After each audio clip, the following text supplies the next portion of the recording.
I'm going to turn it over to Miss Maggie, and she's going to do a presentation on PSSM. Hi, my name is Maggie again. I am a second-year vet student at the University of Missouri, and part of how I was able to come here today was I had to get a test moved. So to make the test move, I had to have it be an excused absence, and to excuse absence, here I am. So that was part of, I was doing a paper anyway about PSSM, and I thought, I found some stuff. And we've always heard about it, we've always talked about it, but I always wanted to know more, like what is it specifically, and all of those little finer details. And so I thought that in my wanting to know, you guys might also want to know.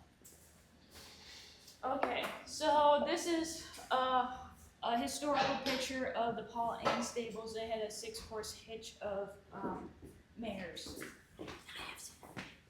And then again, I'm Maggie. I've been running around here since I was very little. The 2008 meeting in Columbia, Missouri, we got a note sheet as Dr. Spangenberg was presenting, and I filled my entire note sheet about equine reproduction with blah, blah, blah, blah, blah, all the way down the page. And then when I got accepted at the University of Missouri, Mom said, you better take better notes this time. Anyway, I've been around. My grandpa started with creams in 1997, and I got bitten by the cream bug. So what is PSSM? What we're going to talk about today, there's 2 different types. There's type 1 and type 2, and we're going to, I went and looked at the numbers of the tests for the American cream specifically, because I wanted to know more. And then we're going to talk a little bit about disease management. All right, so what is PSSM? In the early days, they didn't really know, so they just kind of called it tying up. Well, tying up can be part of a whole slew of muscle diseases. And so the clinical signs, what we might see, would be muscle stiffness, reluctance to move, maybe a little tremors, and just kind of general lethargy. Being slow, not wanting to get up, kind of sounds like a normal draft horse. So that's also part of the issue, is that drafts are very subtle in their symptoms if they are symptomatic. And then the onset can be 2 to 3 years, usually around increased workload. So you send a horse off to training, then they might become symptomatic. And again, there's type 1 and type 2.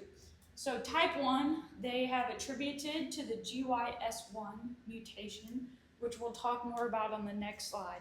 And then type 2 is just unknown, everything else. So if it's not diagnosable as type 1, it's type 2. But they identify type 2 by the muscle tissue test? Yes, they can. They can also do that for type 1 as well.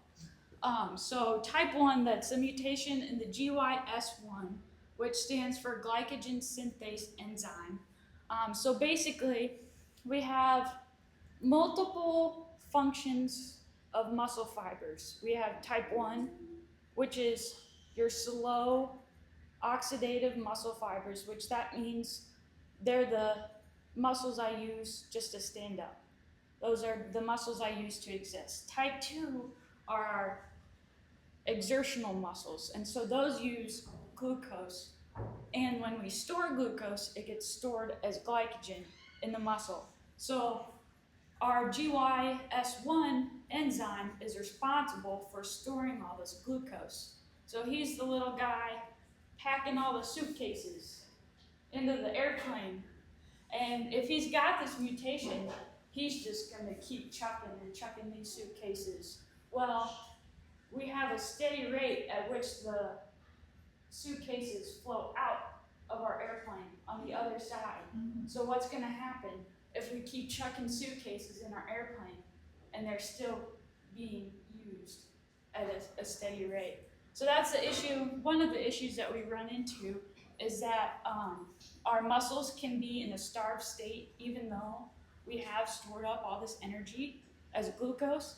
or if our molecules of glycogen get big enough, it can cause actual muscle fiber damage. So how to distinguish type 1 from type 2? We can do a genetic test, which we do in the creams. And that can be a blood, not very common, mostly hair sample.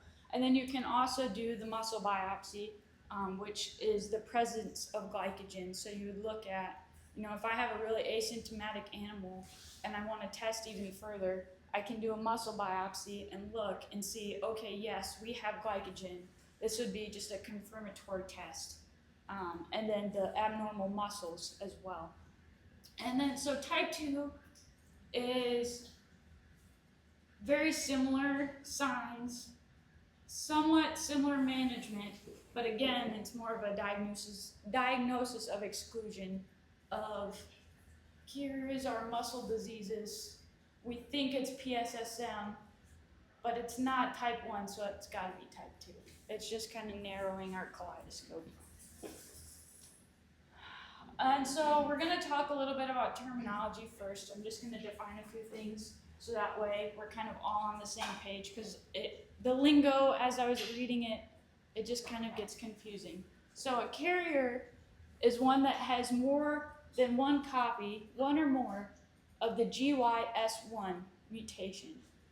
A carrier that's heterozygous means it only has one copy, and a homozygous is the two copies.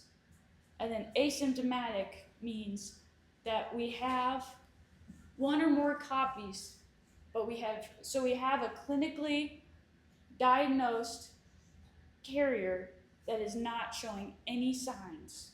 So why I'm defining this now is so that way when we go look at our results and I talk about that, you can know very clearly what I looked at, how I calculated my numbers. You met one today.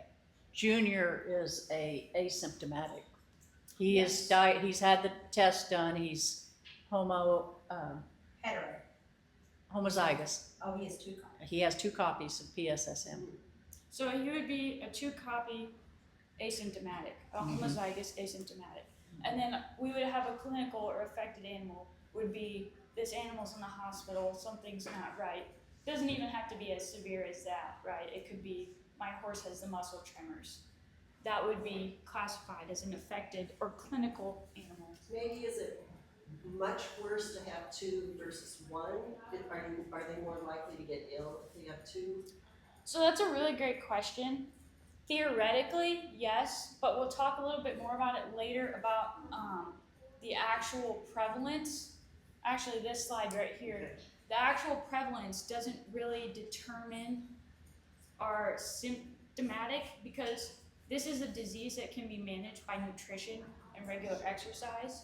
So our family, we have never had, knock on wood, we have never had an issue with muscle disease in our horses, and we've had 30 plus years of horses and animals that are carriers, heterozygous carriers of PSSM, and we've never had an issue. I'll go into it a little bit more as well later. Did that answer your question? Because if you manage them right from the beginning, they just may never show signs the whole rest of their life. So looking at the numbers for the creams, I wanted to know details, like give me numbers. Well, there weren't any, so I called Animal Genetics, and they said, well, I think we can give you that. So they gave me the numbers for our breed, all of the horses that Animal Genetics in Florida have tested. Awesome. Out of 199 American creams, we have 22 animals that are homozygous carriers, and 106 that are heterozygous, and 68 that are completely clear, and then I don't know how you get it inconclusive, but 3 that are inconclusive. So then besides that, I did the fraction and came up with the percentage. So the disease prevalence for our breed, including the homozygous and the heterozygous, just carriers in general, we have a 64% prevalence in our breed, which that may sound really scary, but going back to it, this is a disease that can be managed. The Belgians, there's a lot more of them. They have a 50% prevalence in their breed as well. So it may seem scary, but the whole reason that I'm up here is to tell you that it's not. We just have to be conscious and moving forward. So the bad news, what I came across during my presentation, why am I up here? There's a lot of things, our bodies are all connected, right? No system works by itself. Your heart is not gonna pump blood without your kidneys, right? Everything is all connected.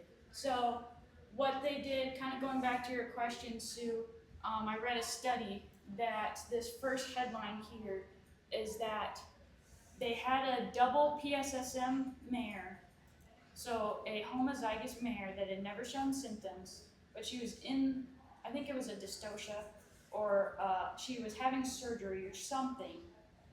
Well, she was down for a long time, and so this one side of her body lost vascular perfusion, so her muscles weren't getting enough blood.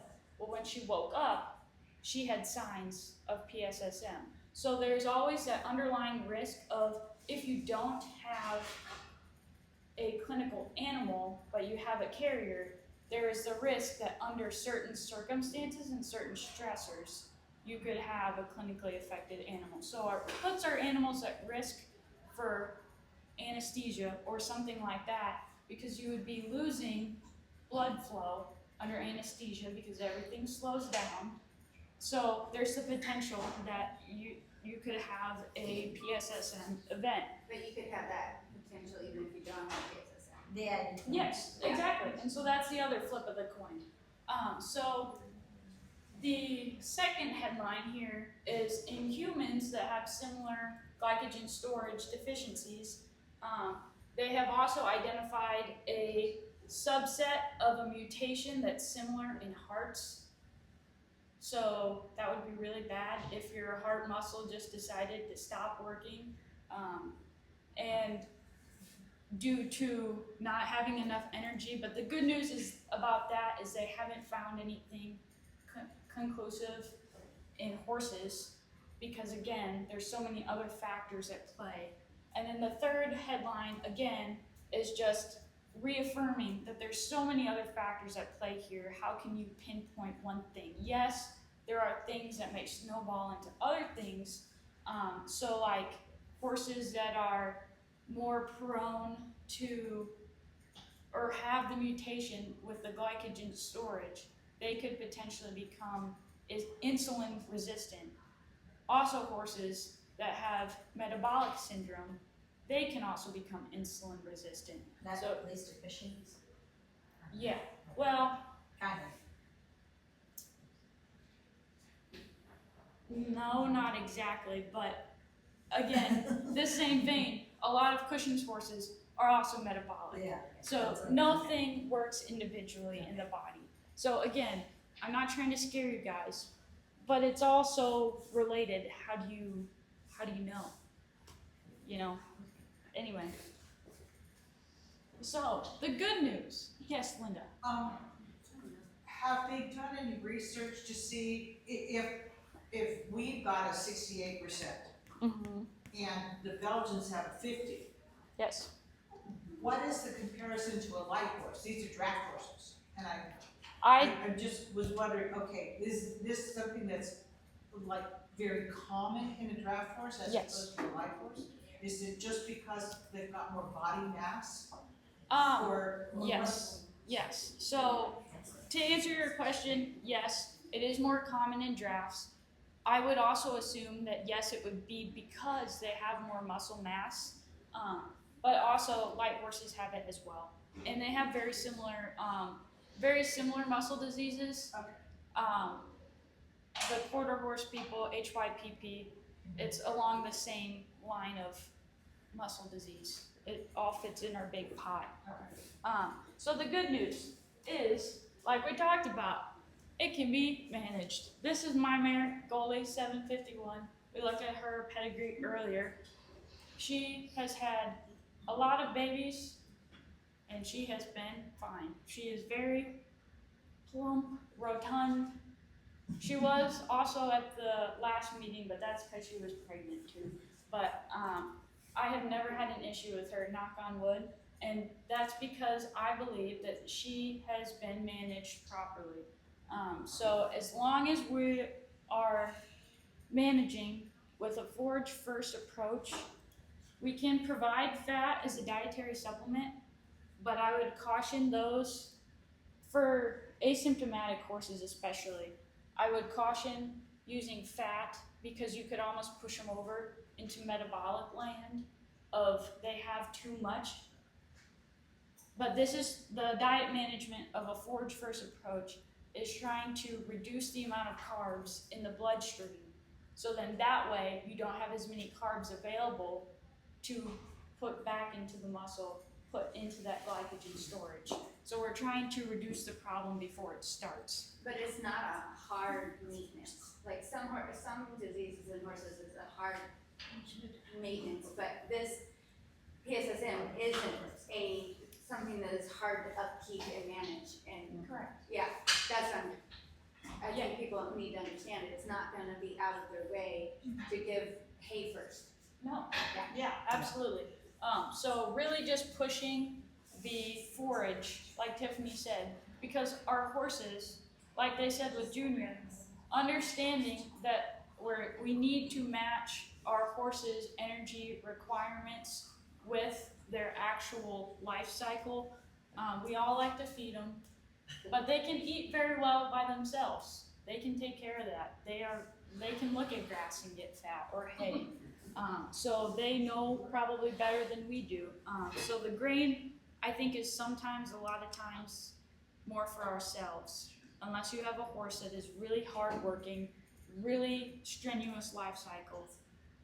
Especially when it comes to an animal or a breed with a known risk or prevalence of muscle disease, forage first is always the way to go. Well, it showed up first, I think, because of the Amish, and they called it what, Monday morning disease? Well, it's Because actually from the turn of the century. so that because they gave them the day off on Sunday, but they didn't cut back on their feed, Yes. Right. and they feed a lot of corn, a hot feed, Right. and then they would tie up on them. Mm-hmm. So Exactly. So what about exercise for these horses? Good. The more they work, the better off you are? Yes, but to some degree, right? We're kind of on a teeter-totter here, right? We need to feed them appropriately for their exercise, but if we exercise them too much, You have to feed them more. you do have to feed them more, but you wouldn't really always want to feed them. Exercising them more in intense, strong bouts would increase your risk of a muscle disease event, but feeding them more grain would also increase their risk of muscle disease or their risk of. So it's this balance of consistent exercise with a forage diet. But that's with every draft horse. Right. It doesn't matter if they have PSSM or not. Right. It's regardless, it's good management of the draft horse. So. Exactly. See, we never, Grandpa used, I think, kept 6 horses in the barn farm. Mm-hmm. And the rest of them were out in pasture. Mm-hmm. And you bring them in at noon, you give a little oats, a little corn. Mm-hmm. At night, you just give them a little hay. And they were the same horses that were in the pasture. Mm-hmm. And then you switch them around and so on. Yep. So it was just, Balance. when they were working, they got grain. When they weren't working, they didn't get grain. Yep, and that's the theme of this whole kind of teeter-totter is balance. Where do we find the balance? And that stems back into the good management of, if we're managing these animals properly, you're not going to see anything. You're going to be right in the middle of your teeter-totter. Before genetic testing, we were breeding these animals not knowing whether they had PSSM oh, I know. or I know. not. And have we had any disease? No. Not really. I scoured the internet, I asked Facebook, I've heard of 2 creams that have been symptomatic. So going forward, and this is kind of also the whole point of this presentation, is it's not to scare you. Oh, come on. What happened now? Oh, there we go. Oops. Hang on. Where's your mouse, Belle? Oh, my mouse is right here. Oh. So, I can't see it though, you're gonna have to. Hold on. Okay, so we're back on our teeter-totter of balance. So, more resources for going forward. Kentucky Equine Research, University of Minnesota Extension, and then the Purina website. This is also a really good textbook for feeding the horse if you guys want to learn more. And I can send this out if you guys are interested. So the bottom line, why am I up here? I think a lot of times, especially as breeders, we get hung up on the status of PSSM. Kind of exactly what you were saying, Ken, about looking at the numbers. People that are involved in the cattle industry, those of you that know about EPDs, when EPDs first came out, which is a statistical analysis for expected progeny difference, that's what it means. So at first when EPDs came out, which they started at Iowa State, people were looking at just the numbers, just the paper, not the animal. And that's the caution of looking at PSSM solely from the point of disease. I think as breeders, especially, this goes back to the education piece of those that are coming in, we need to let them know that, well, yes, this is something to be aware of. It's not something necessarily to be concerned about. So I think knowing, being aware, educating others, while also looking at confirmation, looking at bloodlines, looking at all of the other things. PSSM does not need to be a deciding factor whether or not to breed an animal. Well, yeah, I agree, you can say that, but it stopped me because nobody would talk to you when you said you had a homozygous stallion. Right. And nobody would talk to you when you had a homozygous mare. And we even had breeders out there that said they wouldn't even breed to my horse unless she was clean. And I'm like, what are you talking about? She's Right. not dirty. She's Right. carrying a gene that we can breed out And of that's her. the exact same reason that I'm up here too, Yeah. Belle, is because that is not going to get our breed farther out in the future. It's gonna stunt the breed, sorry. Yes. It's all about education and. Yes. It I is. have a horse, it's not a cream, so I've lived with, he's PSSM1. He was not managed as a stallion the first 10 years of his life, he was a gypsy. I got him, put him in training, I've had nothing but issues. But the cream, the two that I have, one that I have has one marker, and she has been managed appropriately, she has no symptoms, Mhm. everything's fine, so I have both extremes right now, but it's about, management Right. and feeding them. Well, see, most people, when they would tell us horror stories, it was AQHA people or paint people where they were having real problems with it, and it was breaking my heart because my vet was, he was just blown away. He said, same number you said. He said 67% of drafts have it. But A couple things. One, this breed is way too at risk of becoming extinct. Exactly. I know. For birds to worry about PSSM in that. It's really all about management. We don't have enough resources and enough bloodlines to not breed the PSSM carriers. And then, I forgot my other point, so anyway. I agree To feed off of that a little bit. So we have, I think on our place, 2 mares, 3 mares that are single copy PSSM. Our stallion, we're fortunate, is PSSM clear. We bred, the mares that we bred this year, none of them, and am I correct? None of them passed on. No, Queen did. Queen did, so we had 1. So 1 out of 3 is passed on the PSSM gene. The other 2, they came out clean. So I'm saying that to say, don't be afraid at all to breed a PSSM horse, because if you're concerned about it, the only way that you're going to reduce it is to work on breeding it out. Now, we have several that are PSSM, and Gabby can attest to this. Goober and some of y'all that were at the 75th saw him work as a 4-year-old. He worked in the field for 4 years. Never exhibited, hardly, never exhibited any signs to be symptomatic of PSSM. To this day, he's never exhibited a sign of any muscle issue. So, Well, and back in the day too, I think that PSSM, like horses that stored extra glycogen, were actually thought to be better for field work because they had that energy while they were. yes, They were yeah. So there are some philosophies in there that say, hey, the PSSM is actually a good thing for draft horses. Well, they could be tied to temperament.